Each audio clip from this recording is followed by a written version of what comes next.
Another part of what I work on is questions of pluralism and in the United States. So, you know, I mean, frankly, like in the last 10 years, but for a long time, Americans have been obsessed with, you know, what does religious pluralism mean in the U.S., how is it becomes, very recently, it's become this thing that our religiously plural state is something that we connect very strongly in political discourse to democracy, right? So to them, you know, religious freedom, religious pluralism, they all get connected and wrapped into particular kinds of political discourses, and in fact, policy, international policy issues as well.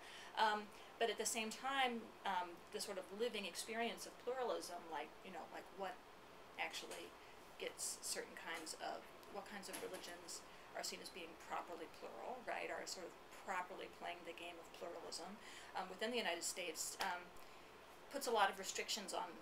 I mean, it's not just sort of some open field of everybody getting to do what they want. There are a lot of restrictions and regulations about what happens religiously in the U.S., right? So that's the other part of my work, right, which is really about these questions of how American secularism really values a certain form of pluralism that it sees as natural, and that it exports, and that informs a lot of what we do and who we think we are as a people.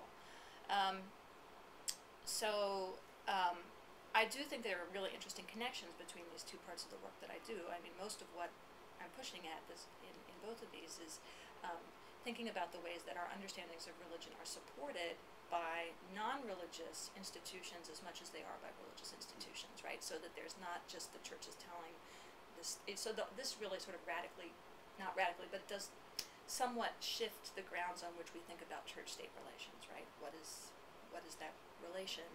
Really depends a lot on what you think church is, what you think religion is. So yeah, I mean, we have to talk about politics. Religion is about power. So religion is about politics. Can be